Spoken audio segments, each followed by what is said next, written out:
નમસ્કાર મિત્રો, ગુજરાતી વાર્તા સાંભળવા આવ્યા છો. ચાલો વાર્તાની શરૂઆત કરી. મેઘા એક પુસ્તકાલયમાં કામ કરતી હતી. શાંત સ્વભાવ, ગમતા પુસ્તકોથી ઘેરાયેલી દુનિયામાં જીવતી હતી. એક દિવસ એક છોકરો, આર્યન, ત્યાં નવી નવલકથાઓ શોધવા આવ્યો. તેણે પૂછ્યું, તમારું મનપસંદ પુસ્તક કયું છે? મેઘાએ આંખો ઉપરથી ચશ્મું થોડું નીચે સરકાવ્યું અને હળવી હાસ્ય સાથે જવાબ આપ્યો.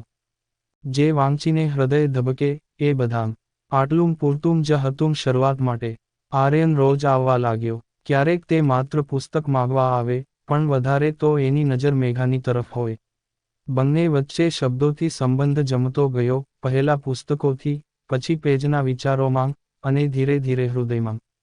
એક સાંજ, વરસાદ વરસતો હતો.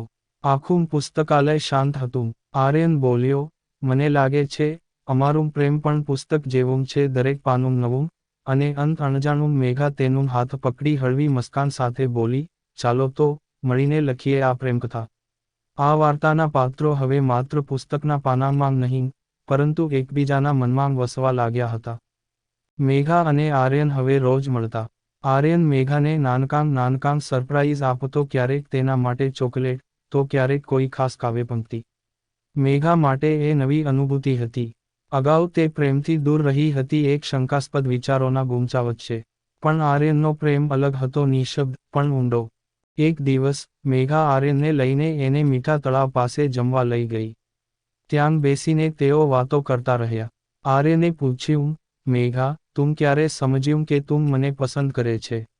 મેઘાએ નિઃશબ્દ થોડીવાર એને જોયું. પવન હળવો હતો, તેના વાળ ઉડી રહ્યા હતા.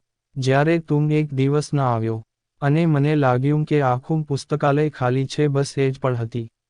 આવી જ સ્ટોરી સાંભળવા માટે ચેનલને સબસ્ક્રાઇબ અને વિડીયોને લાઇક કરજો મિત્રો. ધન્યવાદ.